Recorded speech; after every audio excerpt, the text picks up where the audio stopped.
بسم اللہ الرحمن الرحیم۔ السلام علیکم ناظرین، عرفان ہاشمی آپ کو پروگرام دو ٹوک میں خوش آمدید کہتا ہوں، اور ہمارے ساتھ اسلام آباد سے موجود ہیں ابراہیم رائے صاحب۔ رائے صاحب السلام علیکم۔ وعلیکم السلام۔ رائے صاحب، یہ جو لانگ مارچ ہے وزیر آباد سے آگے بڑھ گیا ہے، اور جہلم کے پل پر ہم نے دیکھا کہ 2 روز پہلے رینجرز کے جوانوں کو تعینات کیا گیا، اور آج جو قومی سلامتی کمیٹی جس کی آج بریفنگ بھی ہوئی، جس کا اجلاس بھی بلایا گیا، کچھ انتہائی اہم فیصلے کیے گئے ہیں کہ کسی صورت بھی ان لوگوں کو آگے نہیں آنے دیا جائے گا، اور گولی چلانے کے اختیارات بھی رینجرز کو دے دیے گئے ہیں۔ یعنی اب حالات کشیدہ ہوں گے۔ جو کچھ لوگوں نے ٹویٹس کی ہے، اب پتہ نہیں اس پہ کتنی صداقت ہے، اور باقاعدہ لوگوں نے نمبرز تک بتائے ہیں کہ 30,000 کے قریب لوگ اس وقت یہ جو مجمع ہے اسلام آباد کی طرف گامزن ہے۔ اب یہ خدا بہتر جانتا ہے جن لوگوں نے یہ ٹویٹس کیے کہ کس طرح یہ 30,000 کی فگر ایک دے رہے ہیں۔ دوسری بات سر یہ ہے کہ قومی سلامتی کمیٹی میں جو بات سامنے آئی اور اندرونی کہانی یہ بھی رہی کہ قانون کے دائرے میں رہ کر مذاکرات ہوں گے اور بلا جواز مطالبات تسلیم نہیں کریں گے۔ یہ ایک ون لائنر اس پر بات کرنے سے پہلے اگر ہم اپنے ویورز کے سامنے رکھیں تو یہ ہے کہ کسی قسم کا کمپرومائز نہیں کیا جائے گا۔ آج امپورٹنٹ دن تھا اور انتہائی اہم فیصلے کرنے تھے۔ شیخ رشید صاحب نے بھی کچھ باتیں کہی ہیں، اس پر بھی ہم تفصیل سے بات کریں گے، لیکن سب سے پہلے رائے صاحب، آج یہ قومی سلامتی کمیٹی کا جو اجلاس ہوا، اس کی سگنیفیکنس تو ہے، بالکل ہے۔ کیا فیصلے کیے گئے؟ اندر کی کہانی کیا ہے؟ یہ جو ون لائنر میں نے بتایا صرف یہی ہے کہ کسی صورت بھی ان لوگوں کو قبول نہیں کیا جائے گا، مذاکرات کی راستہ تو انہوں نے اوپن رکھا ہے، لیکن ان کی جو باتیں ہیں انہیں نہیں مانا جائے گا۔ دیکھیں ہاشمی صاحب، اس خبر کے 2 پہلو ہیں۔ ایک تو یہ جو اجلاس تھا، اس میں ظاہر ہے کہ پرائم منسٹر عمران خان نے یہ چیئر کیا۔ نیشنل سیکیورٹی کمیٹی کا جو اجلاس ہوتا ہے وہ پرائم منسٹر اس کی صدارت کرتے ہیں، اور اس میں army chief general Qamar Javed Bajwa بھی شریک تھے، اور ہماری جو دیگر مسلح افواج ہیں ان کے سربراہان بھی شریک تھے۔ خاص طور پر بلایا گیا تھا DGISI جنرل فیض حمید کو، اور اسی طرح جو انٹیلیجنس بیورو کے ہمارے آفیسرز ہیں اور جو سربراہان ہیں ان کو بھی خصوصی طور پر بلایا گیا تھا۔ اور اس کی وجہ یہ تھی کہ یہ جو دونوں ایجنسیز ہیں، یعنی سول ایجنسی ہماری جو ٹاپ ایجنسی ہے انٹیلیجنس بیورو، اور ہماری جو فوج کی ٹاپ انٹیلیجنس ایجنسی ہے ISI، ان کے پاس بڑی حساس قسم کی معلومات تھیں۔ DGISI نے بھی اس حوالے سے ایک بڑی تفصیلی بریفنگ دی، اور جو ہمارے ذرائع ہیں ان کا کہنا یہ ہے کہ IB نے اور ISI نے مل کر یہ سراغ لگایا کہ تحریک لبیک کا جو ایک سوشل میڈیا سیل ہے وہ اصل میں بیرون ملک سے آپریٹ ہو رہا ہے۔ اس کے بہت سے اکاؤنٹس جو ہیں وہ بیرون ملک ہیں، اور ان اکاؤنٹس کے ذریعے ہوتا کیا ہے؟ ہوتا یہ ہے کہ فیک پکچرز اور فیک ویڈیوز پھیلائی جاتی ہیں۔ ایسی ویڈیوز اور ایسی تصویریں پھیلائی جاتی ہیں ایڈٹ کر کے، اور یہ ڈاکٹر تصویریں ہوتی ہیں اور ویڈیوز ہوتی ہیں جن سے یہ تاثر ملتا ہے کہ پولیس والوں نے کوئی حملہ کیا ہے تحریک لبیک کے کارکنوں پر، اور وہاں پر کوئی بڑی ہلاکتیں ہو گئی ہیں، اور اس سے ایک ہمدردی کریٹ کرنے کی کوشش کی جاتی ہے اور لوگوں کو اشتعال دلانے کی کوشش کی جاتی ہے۔ یہ بریفنگ میں بتایا گیا ہے، اور اس میں یہ بھی بتایا گیا کہ کچھ اکاؤنٹ جو ہیں وہ ہانگ کانگ سے چل رہے ہیں، کچھ تائیوان سے چل رہے تھے اس سے پہلے، کچھ اکاؤنٹس جو ہیں وہ امریکہ سے چل رہے ہیں، کچھ بھارت سے چل رہے ہیں۔ اسی طرح ان کی بہت سی ای میلز ہیں جی برطانیہ سے بھی چل رہے ہیں۔ اسی طرح ان کا جو ای میلز کا پورا چین ہے وہ بھی بہت بڑی تعداد میں بیرون ملک سے چلتا ہے۔ اب اس کا یہ مطلب آپ نہیں کہہ سکتے کہ کوئی واضح ثبوت ہیں کہ ان کو کوئی فورن فنڈنگ ہو رہی ہے، لیکن یہ باہر بیٹھ کر اس طرح کی ویڈیوز ٹویٹ کرتے ہیں اور سوشل میڈیا پہ پھیلاتے ہیں، جس سے پاکستان کے اندر انتشار پھیلتا ہے، تفرقہ پھیلتا ہے، اور یہ امپریشن بنتا ہے کہ ان مظاہرین کے اوپر حکومت نے یا قانون نافذ کرنے والے اداروں نے بڑا ظلم کیا ہے، اور ایسی جعلی تصویریں لگائی جاتی ہیں، ایسی جعلی ویڈیوز لگائی جاتی ہیں جس سے یہ ظاہر کیا جاتا ہے کہ ان کے کارکنوں کے اوپر بہت ظلم ہو رہا ہے، بڑا تشدد ہو رہا ہے۔ تو ایک تو بریفنگ کا حصہ یہ تھا۔ اس بریفنگ کا دوسرا حصہ یہ تھا کہ چونکہ سعد رضوی کے ساتھ ISI مذاکرات بھی کرتی رہی، ISI کو انوالو کیا گیا تھا اور سعد رضوی کو لایا گیا تھا اسلام آباد میں بڑے مخصوص حالات میں، تاکہ سعد رضوی کی زبان سے سنے جائیں کہ ان کے کیا مطالبات ہیں، اور تحریک لبیک کے باقی قائدین کے ذریعے سعد رضوی تک پیغامات پہنچانے کے بجائے ڈائریکٹ سعد رضوی سے پوچھ لیا جائے کہ آپ اپنے حتمی مطالبات ہمارے سامنے رکھیں۔ تو اس بریفنگ میں بتایا گیا کہ سعد رضوی نے جس قسم کے مطالبات رکھے سامنے، ISI کے لوگوں کے سامنے بھی، حکومت کے جو مذاکرات کار تھے ان کے سامنے بھی، تو اصل میں تو وہ مطالبات حکومت پہلے ہی پورے کر چکی تھی۔ یعنی اس میں ایک مطالبہ یہ تھا کہ قرارداد آپ لے کے آئیں فرانسیسی سفیر کی بے دخلی کے متعلق۔ ایک تو وہ قرارداد پہلے پارلیمنٹ میں پیش بھی ہو چکی ہے، اور دوسرا فرانسیسی سفیر کو اگر بے دخل کرنے کا معاملہ ہے کہ آپ نے فرانسیسی سفیر کے متعلق قرارداد تو پیش کر دی لیکن اس کی بے دخلی نہیں ہوئی، حالانکہ یہ معاہدے کا حصہ نہیں تھا۔ معاہدے کا حصہ صرف یہ تھا کہ پارلیمنٹ کے اندر اس کے اوپر ڈسکشن ہوگی اور قرارداد آئے گی، یعنی وہ معاہدہ جس کے اوپر پہلے تحریک لبیک نے اپنا دھرنا ختم کیا تھا۔ تو دوسرا جو اب انہوں نے ایک مطالبہ سامنے رکھا تھا کہ فرانسیسی سفیر کو بے دخل کیا جائے،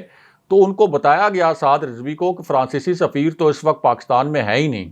وہ جب موجود ہی نہیں ہے تو ان کو بے دخل کرنے کا کیا آپشن ہے، یا اس کا تو سوال ہی پیدا نہیں ہوتا۔ تیسرا مطالبہ ان کا یہ تھا کہ ہمارے جو کارکنوں کے خلاف مقدمات وغیرہ ہیں وہ ختم کیے جائیں۔ تو اس سے پہلے بھی جب لاہور میں انہوں نے دھرنا دیا تھا، اور اگرچہ انہوں نے تھانوں پر حملے کر کے وہاں سے DSP سمیت پولیس اہلکاروں کو اغوا کیا تھا، لیکن اس کے باوجود ان کے بہت سے ایسے کارکن تھے جو کسی حد تک تشدد میں بھی ملوث تھے، لیکن ان کے خلاف بھی مقدمات بعد میں ختم ہو گئے تھے یا معمولی قانونی کارروائی کی گئی تھی۔ تو اس حوالے سے بھی سعد رضوی کو بتایا گیا کہ آپ کے یہ مطالبات بھی پورے ہو چکے ہیں، تو اب آپ مزید کیا مطالبات ہیں آپ کے، مزید کیا چاہتے ہیں؟ تو مزید جو تحریک لبیک کا مطالبہ سامنے آیا ہے ان کے دیگر قائدین کی جانب سے، وہ یہ ہے کہ سعد رضوی صاحب کو رہا کیا جائے۔ اب سعد رضوی صاحب کی جو رہائی ہے وہ ظاہر ہے کہ اس کے کچھ قانونی پہلو بھی ہیں، اس کے کچھ بین الاقوامی آپ یہ کہہ سکتے ہیں کہ نتائج بھی ہیں کہ اگر آؤٹ آف وے جا کے حکومت سعد رضوی صاحب کو رہا کر دے وہ قانونی نکات کو نظر انداز کرتے ہوئے، تو اس سے تو پھر ایک وہی امپریشن جائے گا بین الاقوامی سطح پر بھی کہ پاکستان کی جو ریاست ہے وہ بلیک میل ہو گئی اور ان کے سامنے مفلوج ہو گئی۔ اس کے بعد پرائم منسٹر عمران خان اور جنرل باجوہ کی جو ظاہر ہے کہ یہاں پہ ایک الگ سے ملاقات بھی ہوئی۔ ایک تو یہ نیشنل سیکیورٹی کمیٹی کا اجلاس تھا، تو اس کے اندر ایک تو یہ تاثر مکمل طور پر رد ہو گیا کہ کوئی فوج جو ہے وہ تحریک لبیک کے دھرنے کے حوالے سے کسی اور پیج پر ہے، حکومت کسی اور پیج پر ہے، اور جو لوگ یہ تاثر دینے کی کوشش کر رہے تھے کہ فوج نے کوئی ایکٹیویٹ کر دیا ہے تحریک لبیک پاکستان کو، کوئی DGI کی تعیناتی کے حوالے سے جو تاخیر ہوئی نوٹیفیکیشن میں، تو ایک تو وہ تاثر بھی رد ہو گیا۔ اور پھر اس کا جو ہاشمی صاحب بعد میں ایک پریس ریلیز آیا، جو ایک اعلامیہ آیا، اس میں لکھا گیا کہ متفقہ طور پر، یعنی ہماری جو عسکری قیادت ہے، ہماری جو سول قیادت ہے، اور جو دیگر وہاں پہ لوگ شریک تھے جس میں وزیر برائے مذہبی امور، وزارت داخلہ یعنی وزیر داخلہ شیخ رشید احمد، انٹیلیجنس بیورو، تو اس میں یہ لکھا گیا کہ متفقہ فیصلہ کیا گیا آرمی کی جانب سے، ہمارے اداروں کی جانب سے، حکومت کی جانب سے، کہ قانون کے دائرے میں رہ کر ان کے ساتھ مذاکرات کیے جائیں گے، قانون کے دائرے میں رہ کر دیکھا جائے گا کہ ان کے کون سے مطالبات ہیں جو کہ پورے کیے جا سکتے ہیں، اور کسی صورت بھی ان کو ریاست کی ریٹ چیلنج نہیں کرنے دی جائے گی۔ رینجرز کو جو اختیارات دیے گئے تھے وہ رینجرز کے اختیارات قائم رہیں گے، یعنی ایک ایسے اختیارات ہیں ان کے پاس کہ وہ گولی بھی چلا سکتے ہیں شرپسندوں سے نمٹنے کے لیے، ان کے پاس یہ اختیار بھی ہے کہ بغیر وارنٹ کے وہ گرفتاریاں بھی کر سکتے ہیں۔ یہ جو 2 مہینے کے لیے ان کی ڈپلائمنٹ کی گئی ہے پنجاب حکومت کی درخواست پر 60 دن کے لیے، اور اسی طرح بغیر وارنٹ کے وہ کسی بھی مقام کی تلاشی بھی لے سکتے ہیں۔ تو ایک تو اس کو بھی انڈورس کیا گیا اور فوجی قیادت کی جانب سے انڈورس کیا گیا، کیونکہ اس طرح کے جو اختیارات جب FC کو دیے جاتے ہیں اور رینجرز کو دیے جاتے ہیں تو عموماً سمجھا یہ جاتا ہے ضروری کہ فوجی قیادت سے بھی مشورہ لے لیا جائے اور ان کو آن بورڈ کیا جائے۔ تو اس میں فوجی قیادت نے بالکل اس کو انڈورس کیا کہ رینجرز جو ہیں یہ اپنے جو فرائض ہیں وہ سنبھالیں گے، اور اس کے بعد یہ فیصلہ کیا گیا کہ ایک آخری مرتبہ ہم ان سے مذاکرات کر کے دیکھیں گے اور ان کو کسی بھی صورت ہم نے جیلم سے آگے نہیں آنے دینا. جو آپ نے بتایا کہ کچھ لوگ 25,000 کا فگر دے رہے ہیں, 30,000 کا فگر دے رہے ہیں, تو یہ مختلف شہروں سے ٹولیوں کی شکل میں اگر ان کو آگے آنے دیا گیا تو پھر ظاہر ہے کہ جو مختلف شہروں سے چھوٹی چھوٹی ٹولیاں ہیں ان کے حوصلے بڑھ جاتے ہیں کہ اچھا ان کے خلاف دیکھیں کوئی کارروائی نہیں ہوئی. یہ جس طرح سے پولیس والوں کو روندتے ہوئے آگے آ رہے ہیں, جس طرح سے پولیس والوں کو شہید کرتے ہوئے آگے آ رہے ہیں, تو ان کے خلاف کوئی کارروائی نہیں ہو رہی, تو پھر وہ جو ٹولیاں ہیں وہ بڑھتی جاتی ہیں, وہ شے مل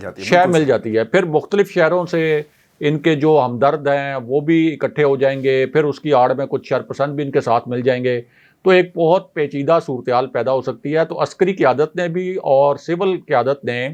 یہ ڈیسائیڈ کیا کہ ان کو کسی صورت ہم فیض آباد کی جانب نہیں آنے دیں گے. اور پرائم منسٹر عمران خان تو ہاشمی صاحب جمعے کے روز ہی, ہماری اطلاع یہ ہے کہ قوم سے خطاب کرنا چاہتے تھے, لیکن ان کو مشورہ دیا گیا کہ آپ ایک دن رک جائیں, ایک ہمیں مذاکرات کا دور اور کرنے دیں سعد رضوی صاحب کے ساتھ براہ راست اور تحریک لبیک کے قائدین کے ساتھ. اس کے بعد پرائم منسٹر عمران خان خطاب کریں گے قوم سے اور بتائیں گے کہ انہوں نے کس قسم کے اقدامات کیے ہیں ملک کے اندر نظام مصطفیٰ کو رائج کرنے کے لیے. راز صاحب یہ ٹائمنگ بڑی امپورٹنٹ ہے, قوم سے خطاب کرنا, لیکن سر یہ کیسے ممکن ہوگا؟ دیکھیں جب گولی چلے گی, اختیارات ہوں گے, آپ نے سوچ لیا ریاست اپنی رٹ قائم کرنے جائے گی, اور جب ریاست اپنی رٹ قائم کرتی ہے تو پھر طاقت سے رٹ قائم کی جاتی ہے, مذاکرات سے رٹ قائم نہیں کی جاتی. مذاکرات تو سر ایسے ہوتے ہیں نا کہ پھر آپ کہتے ہیں کہ ٹھیک ہے جی جناب 2 باتیں ان کی مان لیں گے, 4 اپنی منا لیں گے, ایک ان کا, اسی طرح ہوتا ہے نا راز صاحب. لیکن یہاں پر معاملہ یہ ہے کہ جو باتیں کہی گئی تھی, معاملہ پارلیمنٹ میں چلا گیا وہ بھی, اور پھر وہ جو سفیر کی ملک بدری کی بات کر رہے ہیں وہ یہاں پر موجود ہی نہیں ہے. اصل مسئلہ تو یہ سعد رضوی صاحب کا ہے, اور سعد رضوی صاحب کے پیچھے بھی ان جماعت کے اندر بہت سارے لوگ ایسے ہیں جو چاہتے ہیں کہ کسی طرح شو لگا رہے. اب یہ قوم سے خطاب کر کے سپورٹ سر کیسے, حالات حقائق بتانا بہت ضروری ہے, کیونکہ ہم اندر کی کہانیاں کہہ کر اور یہ کہتے ہیں کہ جناب اندر کی کہانی یہ ہوا یہ ہوا یہ ہوا, اور لوگوں تک ایک مخصوص تعداد میں یہ پیغام پہنچتا ہے کہ اندر کیا ہوا. لیکن جب پرائم منسٹر ملک کا وزیر اعظم عمران خان خود آ کر قوم کی عدالت میں پیش ہو جائے گا اور بتائے گا کہ جناب حالات بڑے خراب ہو گئے, ہمیں ایکشن لینا پڑا, مذاکرات کرنے گئے تھے لیکن مذاکرات کامیاب نہیں ہوئے, لوگوں نے قانون کو اپنے ہاتھ میں لیا, اور پھر غیر ملکی ہاتھ ملوث ہیں, تخریب کاری ہو رہی ہے, یعنی سوشل میڈیا کے ذریعے بھی لفظوں کی جنگ اور ایک ہائبرڈ وار کے اندر ہم اس وقت موجود ہیں. بالکل ٹھیک ہے. سوال یہ رہا ہے صاحب کہ چودھری پرویز الہی صاحب نے بھی کہا کہ حکمران اپنی انا کو چھوڑیں, مذاکرات کے ذریعے حل کریں. سر یہ سمجھا دیں چودھری پرویز الہی صاحب کو بھی, ہمیں بھی, اور سب لوگوں کو کہ یہ کیسے ممکن ہوگا. مذاکرات تو ایک ہی نقطہ ہے کہ سعد رضوی کو رہا کیا جائے. آپ قانون کو سائڈ پہ رکھیں اور سعد رضوی کو رہا کریں. دیکھیں ہاشمی صاحب, حکومت کے پاس اتنے وسائل ہیں اور ہمارے جو قانون نافذ کرنے والے ادارے ہیں وہ اتنے طاقتور ہیں, خاص طور پر ایسے قانون نافذ کرنے والے ادارے جن کا تعلق فوج سے ہے, مثال کے طور پر رینجرز ہو گئے, ایف سی ہو گئے, اور وہ پولیس کے ساتھ مل کر, یہ کوئی مشکل کام نہیں ہے کہ طاقت کے ذریعے اس دھرنے کو ناکام بنا دیا جائے یا اس دھرنے کو دوبارہ سے لاہور تک دھکیل دیا جائے. یہ بالکل کوئی مشکل کام نہیں ہے. لیکن ریاست جو ہے وہ اب تک اس لیے صرف لچک کا مظاہرہ کرنا چاہ رہی ہے کہ اگر ریاست نے طاقت کا استعمال کر لیا تو پھر اس میں تحریک لبیک کے کارکنوں کا بہت بڑا جانی نقصان ہو جائے گا. اور یہ جب جانی نقصان ہوگا تو پاکستان کے اندر جو اس وقت آپ کی اپوزیشن ہے, خاص طور پر فضل الرحمان, شہباز شریف اور یہ پی ڈی ایم کی جو دیگر جماعتیں ہیں پیپلز پارٹی کو چھوڑ کر, کیونکہ پیپلز پارٹی نے اب تک اس پوری سچویشن سے کوئی خاص فائدہ اٹھانے کی یا مذہب کارڈ کھیلنے کی کوشش نہیں کی. کوئی اشاروں کنایوں میں تو انہوں نے سٹیٹمنٹ دیے ہیں, لیکن جتنے ایگریسیولی شہباز شریف اور مولانا فضل الرحمان مذہب کارڈ کھیلنے کی کوشش کر رہے ہیں, اس طرح سے پیپلز پارٹی نے ابھی تک نہیں کیا. تو اگر یہاں پہ تشدد ہوتا ہے, طاقت کا استعمال ہوتا ہے اور ان کا نقصان ہو جاتا ہے بہت بڑے پیمانے پر, تو اس کے بعد آپ دیکھیں گے کہ یہاں جو ایسے عناصر ہیں, خود غرض قسم کے عناصر, جو ریاستی مفادات پر بھی سیاست کرنا چاہتے ہیں, جو انسانی جانوں کے اوپر بھی سیاست کرنا چاہتے ہیں, جو انسانی لاشوں کے اوپر بھی سیاسی مقاصد حاصل کرنا چاہتے ہیں, وہ اس پورے سچویشن کو بڑا ایکسپلائٹ کریں گے. اور اسی وجہ سے ان کے جو قریبی حلقے ہیں وہ حکومت کو بڑے تانے دے رہے ہیں, حکومت کو اکسا رہے ہیں کہ آپ کریں آپریشن ان کے خلاف.